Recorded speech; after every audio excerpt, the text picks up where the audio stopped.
अस्पताल के बाहर इलाज के लिए रोते गिड़गिड़ाते परिजन, कहीं कंधे पर तो कहीं साइकिल पर मरीजों को ले जाते लोग, खुले में पेड़ के नीचे झोला छाप डॉक्टरों से इलाज करवाते लोग। ये हाल है फिरोजाबाद का। वायरल फीवर और डेंगू के कहर से जूझ रहे फिरोजाबाद में बच्चों की चीखें गूंज रही हैं। करीब 25 दिन बीत चुके हैं, लेकिन मरीजों और मृतकों की संख्या कम होने का नाम नहीं ले रही। आज प्रश्न प्रदेश में बात एक बार फिर से वायरल फीवर और डेंगू से जूझ रहे फिरोजाबाद की। नमस्कार, मेरा नाम है सौरभ और आप देखना शुरू कर चुके हैं प्रश्न प्रदेश। सबसे पहले बात सुर्खियों की। पहली सुर्खी अयोध्या से है। दिल्ली सरकार में उप मुख्यमंत्री और आम आदमी पार्टी के नेता मनीष सिसोदिया ने आज अयोध्या में तिरंगा यात्रा की शुरुआत की। सिसोदिया ने कहा कि आम आदमी पार्टी सभी 403 सीटों पर अकेले चुनाव लड़ेगी। उन्होंने कहा कि आम आदमी पार्टी ऐसी सरकार बनाएगी जो भगवान राम के आदर्शों पर चलेगी। राम सबके हैं, राम सबके हैं और राम को दिल में लेके काम करें ना। हम दावा कर रहे हैं कि हम भगवान राम को दिल में रख रहे हैं और बगल में संविधान लेके हम सरकार चला रहे हैं। क्या आपको लगता है ये लोग मुंह में राम रखते हैं और बगल में छुरी रखते हैं। हम कह रहे हैं हमारे मुंह में और बगल दिल में भगवान राम है और हमारे बगल में संविधान है। संविधान में बाबा साहब ने जिस भारत का सपना देखा था, आज तिरंगा उठा के उसी सपने को सच करने का संकल्प लेकर निकल। यूपी में भी आदमी सरकार से साथ चाहता है। भाई मेरे जो मैंने चीजें गिनाई, उत्तर प्रदेश का आम आदमी तो यही चाहता है, दिल्ली का भी आदमी यही चाहता है अपनी सरकार से। उत्तर प्रदेश में हमें कोई ऐसी पार्टी नहीं दिखती जो उत्तर प्रदेश के लोगों के लिए शिक्षा पे काम करना चाहती हो, स्वास्थ्य पे काम करना चाहती हो, बिजली सस्ती करना चाहती हो, रोजगार पे काम करना चाहती हो। इसलिए कोई सवाल नहीं। 403 वो तो राम के खिलाफ थे और अब राम वोट की राम के साथ आ गए हैं। मुंह में सिर्फ राम बोलने से काम नहीं चलता ना। अगर आप राजनीति में हैं और उत्तर प्रदेश की जनता ने आपको मौका दिया था तो दरिंदों के साथ क्यों खड़े हुए? ये कैसी राम भक्ति है भारतीय जनता पार्टी की? मैं भी राम भक्त हूं और वो भी राम भक्त हैं, बताइए दरिंदों के साथ कौन खड़ा है? मैं भी राम भक्त हूं और वो भी राम भक्त हैं, बताइए बच्चों के लिए स्कूल कौन बनाएगा? मैं भी राम भक्त हूं और वो भी राम भक्त हैं, बताइए लोगों के लिए अस्पताल कौन बनाएगा? अगली सुर्खी ललितपुर से है, जहां से छात्रों पर लाठीचार्ज के ऐसे वीडियो सामने आए हैं जिन्हें देख रूह कांप जाएगी। मार्कशीट पर अंक प्रदर्शित नहीं होने से परेशान जीआईसी के 854 छात्र करीब 1 महीने से प्रदर्शन कर रहे हैं। ये छात्र इंटरमीडिएट की परीक्षा पास कर चुके हैं। 13 सितंबर को रात करीब 8 बजे छात्रों, एसडीएम और प्रिंसिपल से इसी मुद्दे पर बातचीत हो रही थी। समस्या का समाधान निकलने में देरी से नाराज छात्रों ने स्कूल के गेट पर अंदर से ताला बंद कर दिया और प्रिंसिपल एसडीएम को बंधक बना लिया, जिसके बाद मौके पर पहुंची कई थानों की पुलिस ने छात्रों पर लाठीचार्ज कर दिया और दौड़ा कर पीटना शुरू कर दिया। लाठीचार्ज के दौरान कुछ ऐसे वीडियो भी सामने आए हैं जिसमें पुलिसकर्मी आग लगी लाठी से छात्रों को पीट रहे हैं। लाठीचार्ज के बाद करीब 1 दर्जन से अधिक छात्रों को पुलिस ने हिरासत में ले लिया। पूरे मामले पर जब एएसपी गिरिजेश कुमार से पूछा गया तो वे उल्टे मीडिया कर्मियों पर ही भड़क गए। सुनिए। हम तो सर पूछ रहे हैं एसडीएम आदेश कितने दिए देखा है? हो गए हैं कि एकदम चढ़ ताला बंद कर देंगे एसडीएम को, सीओ को आए और उसका पक्ष लेने आप। नहीं सर, पक्ष थोड़ी नहीं लगता सर, हम आपसे पक्ष पूछ रहे हैं कि सर आप हमें यही कैमरा चमका दिए, हो गया ताला बंद कर दिए, तब तुम लोग नहीं दिखाई दिया? नहीं तो वो भी दिखाई दिया, वो भी दिखाई दिया। हम लोगों ने भी जो गुंडई तुम ही लोग करवा रहे हो। आप कह सकते हैं आरोप लगाना, वो आप कुछ भी आरोप लगा सकते हैं सर। हम लोग क्यों गुंडागिरी करें? नहीं सर, क्यों उस्ताएंगे? मजा ले रहे हो, मजा ले रहे हो। नहीं ऐसे पत्रकारिता रही है। तीसरी सुर्खी प्रधानमंत्री नरेंद्र मोदी के अलीगढ़ दौरे से जुड़ी है। प्रधानमंत्री आज अलीगढ़ के दौरे पर थे, जहां उन्होंने राजा महेंद्र प्रताप सिंह यूनिवर्सिटी की आधारशिला रखी। आगे बढ़ने से पहले आपको थोड़ी सी जानकारी राजा महेंद्र प्रताप के बारे में दे देते हैं। राजा महेंद्र प्रताप सिंह पश्चिमी उत्तर प्रदेश के हाथरस जिले की मुरसान रियासत के राजा थे। जाट परिवार से आने वाले राजा महेंद्र की व्यक्तित्व की खासी पहचान रही है। पश्चिमी उत्तर प्रदेश के जाने माने जाट शासक के तौर पर उनको जाना जाता है। महेंद्र प्रताप सिंह ने 1909 में वृंदावन में विश्वविद्यालय खुलवाया, जिसे तकनीकी शिक्षा देने वाला देश का पहला सेंटर माना जाता है। राजा महेंद्र प्रताप ने अलीगढ़ मुस्लिम यूनिवर्सिटी के लिए भी जमीन दान दी थी। 2014 में बीजेपी ने एएमयू में राजा महेंद्र प्रताप सिंह की जयंती मनाने के लिए अभियान चलाया था, जिस पर काफी विवाद हुआ था। 2 साल पहले मुख्यमंत्री योगी आदित्यनाथ ने राजा महेंद्र प्रताप सिंह के नाम पर यूनिवर्सिटी का वादा किया था, जिसकी आज आधारशिला रखी गई। यूनिवर्सिटी 100 करोड़ रुपए से अधिक की लागत से बनकर तैयार हो रही है। अभी पहली किस्त के तौर पर 10 करोड़ रुपए जारी किए जा चुके हैं। कहा जा रहा है कि 2 साल के भीतर जनवरी 2023 तक ये परियोजना पूरी हो जाएगी। यूनिवर्सिटी बनने के बाद इसमें अलीगढ़, हाथरस, कासगंज व एटा के लगभग 395 कॉलेज शामिल होंगे। अपने संबोधन में प्रधानमंत्री ने कहा कि आज का दिन पश्चिमी उत्तर प्रदेश के लिए ऐतिहासिक दिन है। आज़ादी की लड़ाई में कई ऐसे योद्धा रहे जिनका परिचय नई पीढ़ी से नहीं करवाया गया, चाहे वो राजा सुहेलदेव हों या फिर राजा महेंद्र सिंह। भारत का हजारों वर्ष का इतिहास ऐसे राष्ट्रभक्तों से भरा है जिन्होंने समय समय पर भारत को अपने तप और त्याग से दिशा दी है। हमारी आजादी के आंदोलन में ऐसे कितने ही महान व्यक्तित्वों ने अपना सब कुछ खपा दिया, लेकिन ये देश का दुर्भाग्य रहा कि आजादी के बाद ऐसे राष्ट्र नायक और राष्ट्र नायिकाओं की तपस्या, इस तपस्या से देश की अगली पीढ़ियों को परिचित ही नहीं कराया गया। उनकी गाथाओं को जानने से देश की कई पीढ़ियां वंचित रह गई। 20वीं सदी की उन गलतियों को आज 21वीं सदी का भारत उन गलतियों को सुधार रहा है। महाराजा सुहेलदेव जी हो, दीनबंधु चौधरी छोटूराम जी हो, या फिर अब राजा महेंद्र प्रताप सिंह जी, राष्ट्र निर्माण में इनके योगदान से नई पीढ़ी को परिचित कराने का ईमानदार प्रयास आज देश में हो रहा है। प्रधानमंत्री ने अपने संबोधन में अलीगढ़ के एक ताले वाले का जिक्र करते हुए अपने बचपन की कहानी भी सुनाई। 55-60 साल पुरानी बात है। हम बच्चे थे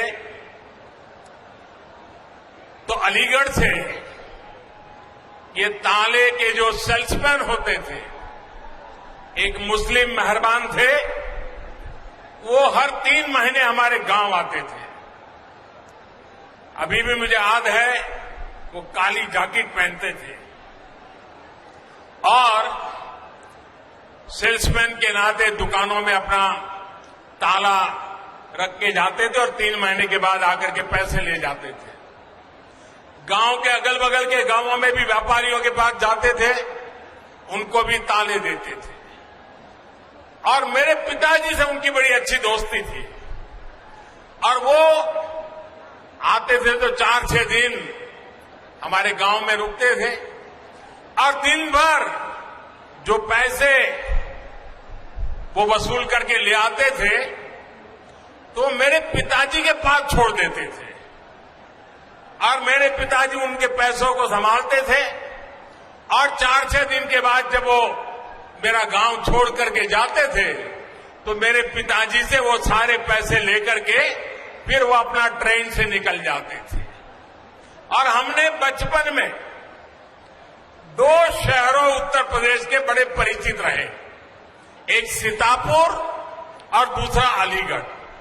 हमारे गांव में अगर किसी को आंख की बीमारी में ट्रीटमेंट करनी है तो हर कोई कहता था सीतापुर जाओ। हम ज्यादा समझते नहीं थे, लेकिन सीतापुर शब्द सुनते थे। और दूसरा, इस महाशय के कारण अलीगढ़ बार बार सुनते थे। लेकिन साथियों, अब अलीगढ़ के रक्षा उपकरण भी, कल तक जो अलीगढ़ ताले के जरिए घरों की, दुकानों की रक्षा करता था, वो 21वीं सदी में ये मेरा अलीगढ़ हिंदुस्तान की सीमाओं की रक्षा करने का काम करेगा।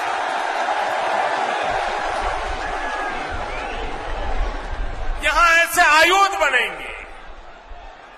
वन डिस्ट्रिक्ट वन प्रोडक्ट योजना के तहत यूपी सरकार ने अलीगढ़ के तालों और हार्डवेयर को एक नई पहचान दिलाने का काम किया है। इससे युवाओं के लिए, एमएसएमईज के लिए नए अवसर तैयार हो रहे हैं। अब डिफेंस इंडस्ट्री के जरिए भी यहां के मौजूदा उद्यमियों को, एमएसएमईज को विशेष लाभ होगा और नए एमएसएमईज के लिए प्रोत्साहन भी प्राप्त होगा। अब बड़ी खबर में बात फिरोजाबाद की। पहले आप ये 2 वीडियो देखिए। सर अभी खत्म हो जाएगी क्या? नहीं, आपको फोन किया था, क्या करवा रहे हैं? उस पर अच्छे स्टेज पे ट्रीटमेंट कराइए, आप जाएंगे नहीं? हटिए। क्या सही की नहीं? तुम्हें यार जय माता रानी। मेरा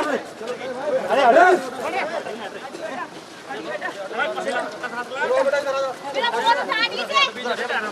डीएम सर ऐसे, डीएम सर ऐसे, डीएम सर मेरा फोन उठा लीजिए।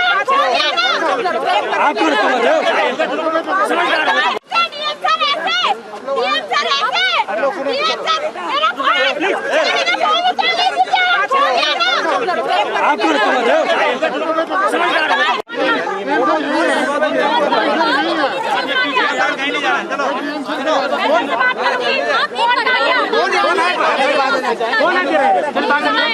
आप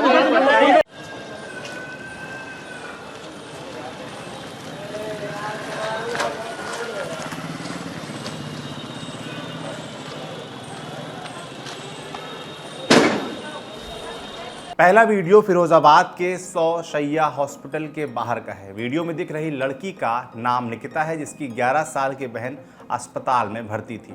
निकिता ने आरोप लगाया कि अस्पताल में उसकी बहन का इलाज ठीक से नहीं किया जा रहा है। कि डॉक्टर ऐसा इलाज कर रहे हैं तभी यहाँ डेली 4 से 5 बच्चे खत्म हो रहे हैं। 24 घंटे में 4 से 5 बच्चे खत्म हो रहे हैं डेली।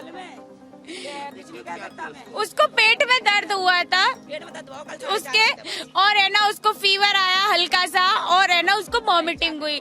उसको बोतलें चढ़ा के इंजेक्शन लगा के उसकी नसों में पानी भर दिया गया, उसका पेट फुला दिया गया। मगर अल्ट्रासाउंड नहीं किया।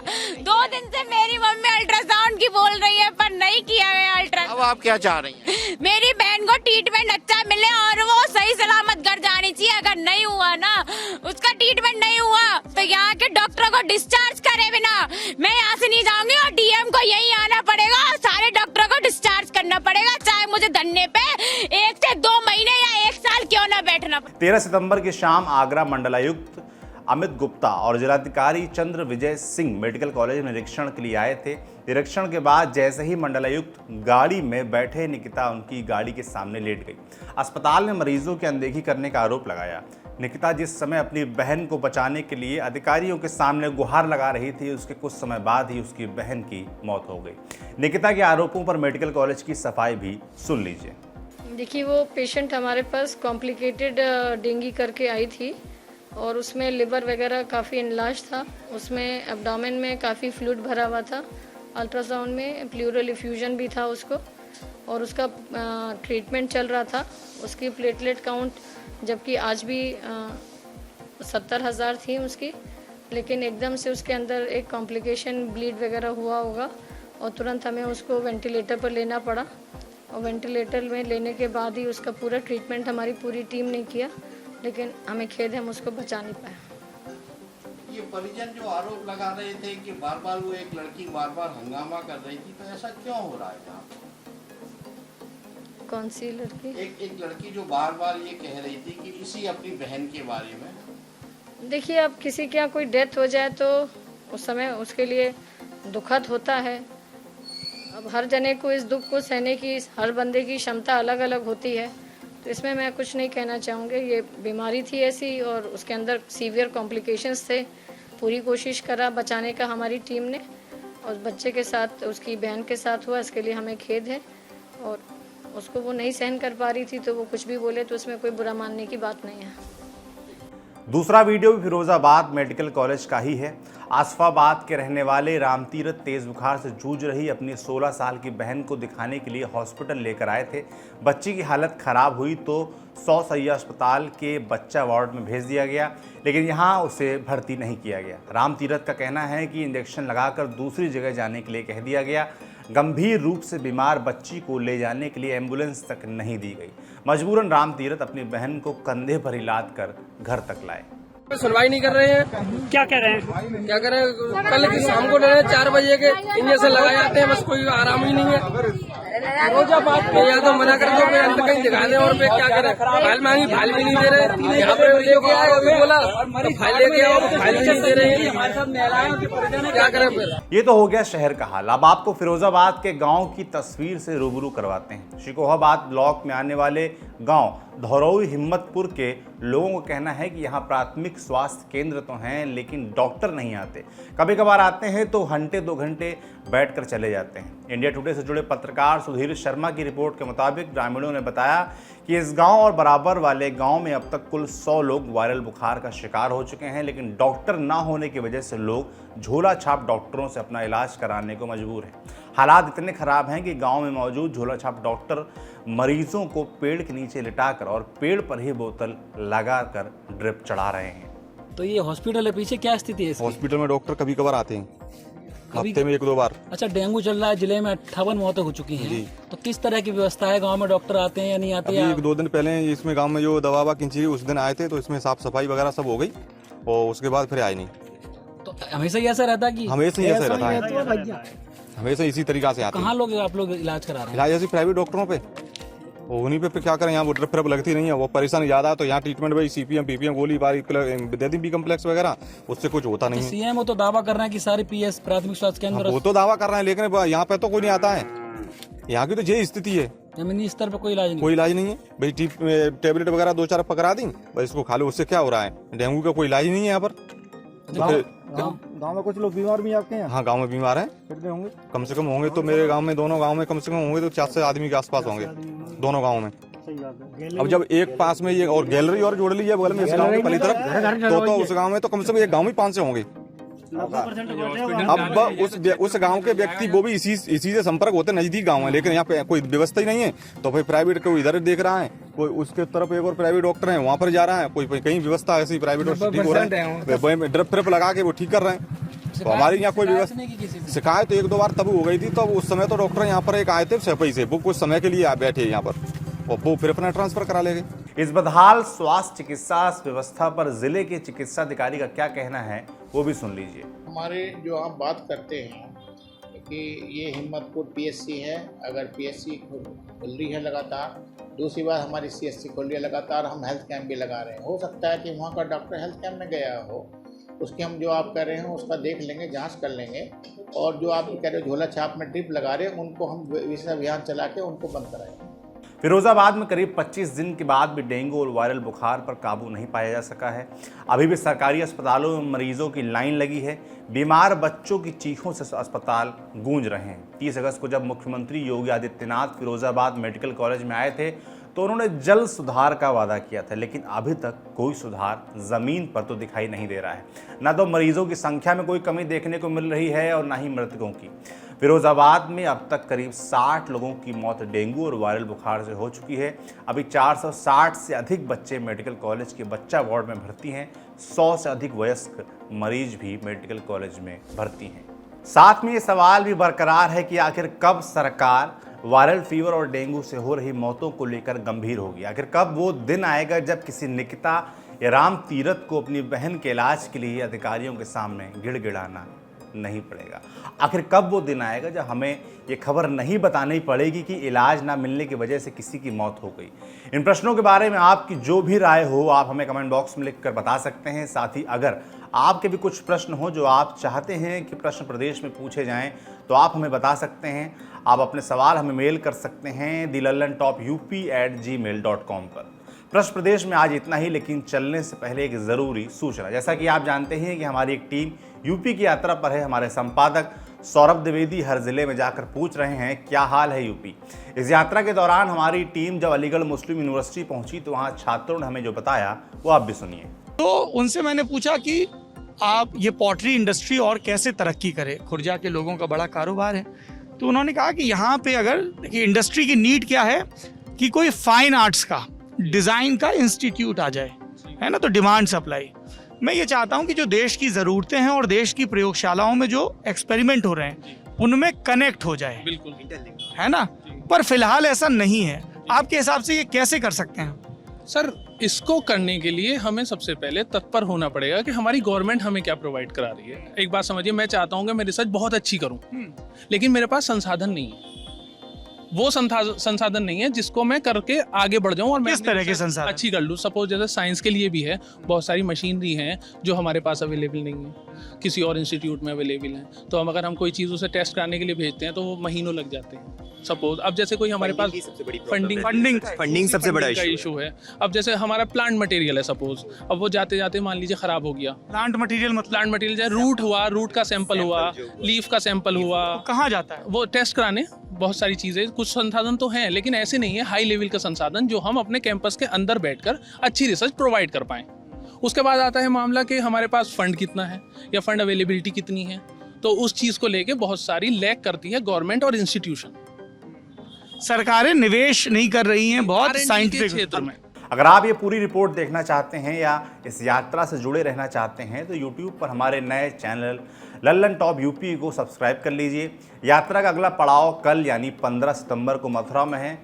अगर आप हमारी टीम से मिलना चाहते हैं तो इसके लिए अपना नाम, पता, नंबर lt.chunav@gmail.com पर मेल कर सकते हैं। तो आज के लिए इतना ही, कल फिर भेंट होगी। शुभ रात्रि, शुक्रिया।